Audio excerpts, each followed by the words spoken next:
We are Steve and Jill. Together, we've been buying and reselling land since the 90s. Our data-centric approach leaves our buyers asking, how can you sell it so cheap? Here on the Land Academy Show, We answer that and more. Jack and Jill here. Hello. Welcome to the Land Academy Show, entertaining land investment talk. I'm Steve and Jack Butella. And I'm Jill DeWitt, broadcasting from the Valley of the Sun. Today, Jill and I talk about your perfect land mailer planning for 2023. For investors. Yeah. Yep. So this is awesome. This is what we're coming off of. We're just wrapping up career path number 5. And I'll tell you right now, career path number 6 is not yet planned. And starting in 2023, there's some changes we are personally making, like career path on steroids will be coming. Maybe things that start with an M might be coming, like mastermind stuff. Oh, sure. Like everybody understands and knows what that is, even though it's kind of part of career path. But they understand these mastermind groups and things. But just going into 2023, you really need to take a step back and think about a lot of things about your acquisition criteria and how you're going to hit it based on your land mailer planning that you're going to do right now at the end of 2022. We had a really successful career path this time. They've all been very Amazing. good, but they continue to get better with time. Because what people are asking of us from an instructional standpoint continues to grow, and it continues to change based on the times. So, I look very forward to 2023 and the content that we're going to produce and the events that we're going to host. Kicking it up a few notches. There we go. Before we get into it, let's take a question posted by one of our members on the landinvestors.com online community. It's free. Kevin wrote, "Hello, I have 2 trash on property related questions." This is cute. One parcel I bought has some small trash and litter, as the seller had not been there in 3 years. Do I sell it as is, or should I hire someone to clean it up? I already got it cheaper due to the trash. Good. 2, another property I bought, there's an old vacant trailer house on the foundation that my broker missed when he walked it. I wonder how big the property is. Jeez. I wonder how good the broker is. That too. He's offered to cut the commission, so the money's fine. However, am I free to throw it out, or does it still belong to the previous owner? So this is a real popular. This question was posted on Discord, as it should be, and it was a very interesting and popular question to respond to. A lot of people in Land Academy had an opinion about it, and they were all relatively the same. Some with stories. I would argue, unless there's something toxic going on, this is all increasing the value of your property, ironically. It's the ugly houses model. There are some people that, the vast majority of people want to walk into a house or walk onto a piece of land and have their favorite song playing and everything's pretty, and I understand that. But there's a whole slew of people out there, me included, that look at this as a huge opportunity, especially if it's priced right. Oh, there's all this trash on the property, and that's why it's so cheap. I'm going to buy it. Especially when there's a mobile home foundation on there. So now we've got whoever had a mobile home there worked out sanitation, sewer, water, utilities. And all of it. So there's a situation, somebody actually was Dan, one of our members, Dan from the Pacific Northwest, who told a story about having dilapidated mobile homes on properties and getting the land sales part of the deal. It went into an auction. An unintended auction because everybody wanted it so bad. People they see that. It's funny. I drove by one the other day where a guy had clearly found like an old Airstream kind of thing. It was almost even like a knockoff Airstream, and it was in his driveway, and it was gutted, and he was going to make it beautiful. So I see and watch people doing this with mobiles, making them beautiful again, and you can do that. So. If you're in our group, or if you've been in Career Path, we tailor our mailers from an improvement standpoint to capture some of these structures that are and some of the stuff that's on left over on land that's just been forgotten. Yeah. How many times have people sent us deals where there's classic cars on there? Oh, that too. So it's a good positive thing. Yeah.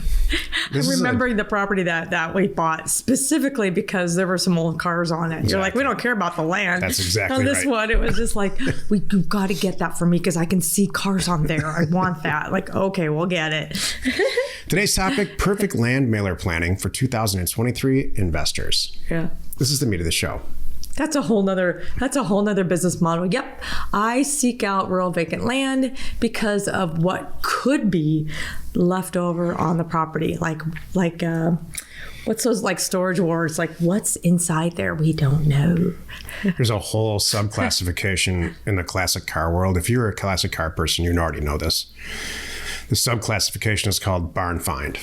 And so that includes any kind of car that in any shape that's in a barn or upside down in a river or any of that. There's people all over Canada trying to find uncovering cars in places that you wouldn't expect that are pulling them out of there and making them great.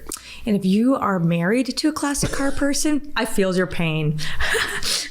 Wow, you're just saying that for the show. You know who's a bigger car nut than me? Someday we're going to tell the truth about the cars that Jill owns. It's shocking. You go for the classics though, and I appreciate that. I kind of like I like post Bluetooth. I like AM radio and stick shift. You're right. You're absolutely right. And the radio doesn't work. It doesn't need to work. No, yeah. I like post air conditioning and Bluetooth. That's absolutely right. Planning your mailer for 2023. So it's December. It's the first or second week in December by the time this airs. And a lot of planning, you should be in high 2023 planning for taxes to manipulate and minimize your tax liability certainly within the limits of the law and ethics. It goes without saying. And you should be planning for your mailer in 2023. And I don't mean actually doing the mailer. I don't necessarily mean where you're going to send mail. In fact, I don't mean that because throughout the next year, where you plan to send the mail may change. Market conditions may change. For sake of argument, it might be really attractive to send mail in rural parts of Texas next year, but it's not right now for a bunch of who knows why. So I don't want you to sit down and try to find places to send mail at all. But what I do want you to do is really sit down and say, in January, I'm going to send X amount of mail. In February, Y amount. Or maybe it's the same amount in all 12 months.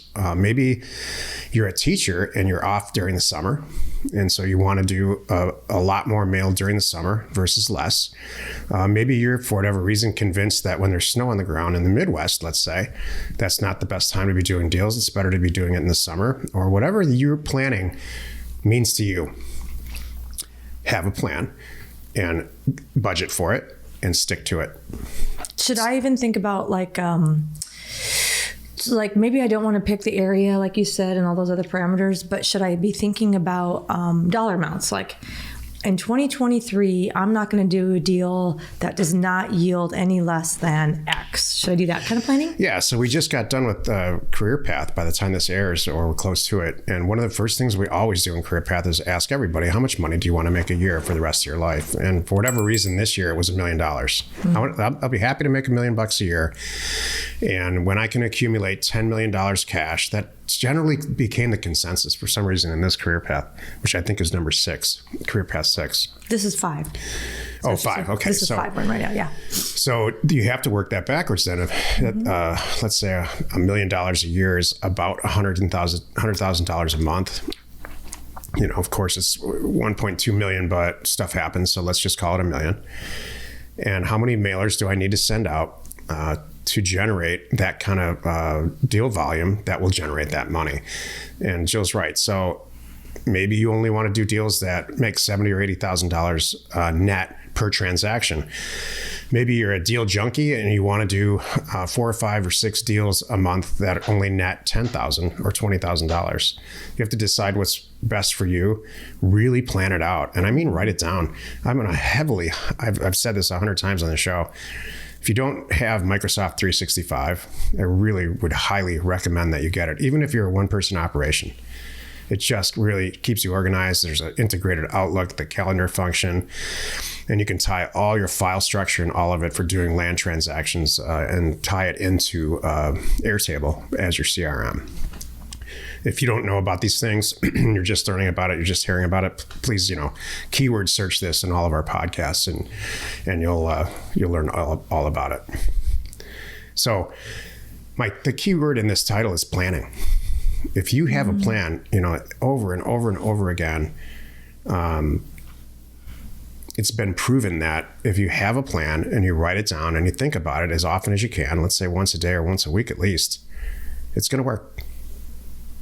Would you do, I'm listening to you and I'm thinking how I would do it if I was a one-man show. Okay.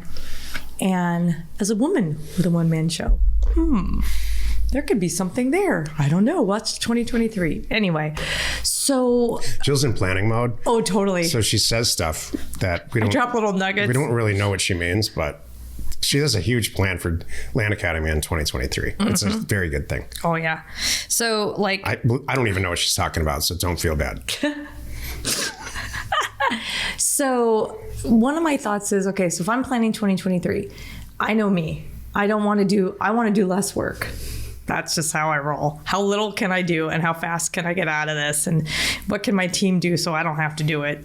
Kind of thing. So I would look at this quarterly. I would right now be saying, I would sit down with a blank piece of paper basically and say all of 23 with your numbers. First thing I would do is think about how much I want to make, how hard I want to work. And then I'm thinking about, I would put that into quarters is my natural instinct. Do you think that's good or should it be by month? As long as you have a plan. And I think that's a great example. If that makes sense to you, then great.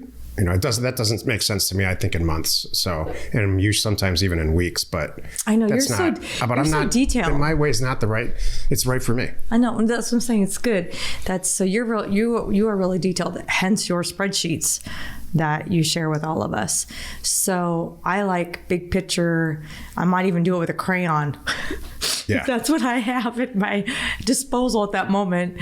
I could do it with a crayon and construction paper as I'm sitting there with my kids. So this might be you. And then you just back into it. And then my other thing is, I know you talked about Microsoft and that kind of thing to stay on track, but do you have any last little tips about sticking to it for us?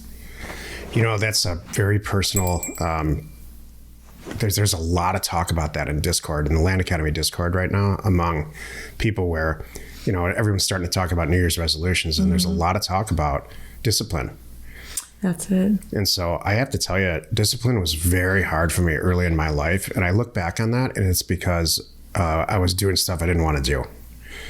It's very difficult to be disciplined and interested. And when you're doing a bunch of crap you don't want to do. True. And so I'm assuming you're in Land Academy or, you're interested in land because you're listening to this. You're interested in this, so put a plan together. Forget about money. Really, forget about the money.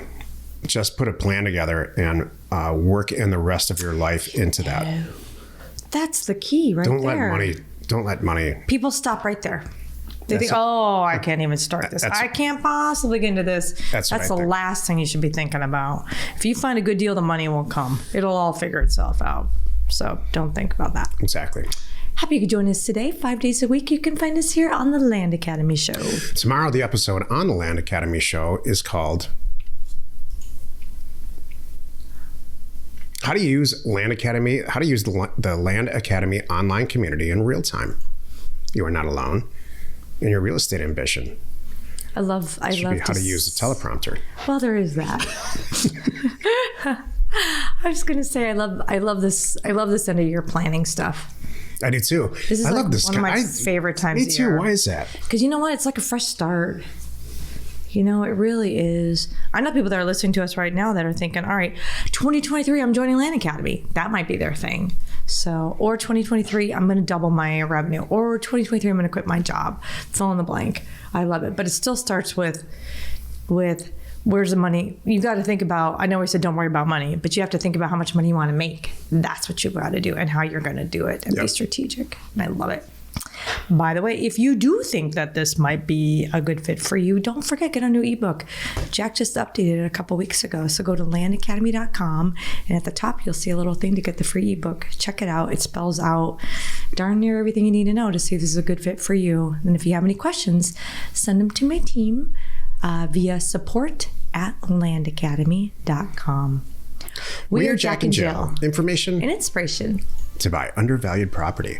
We hope you found our content valuable, and we appreciate your support. If you have not already, please check out our channel and hit the subscribe button. And your comments and suggestions help us to create the content you're here for. Hitting the like button helps to support our channel's algorithm and gauge your interest for future shows.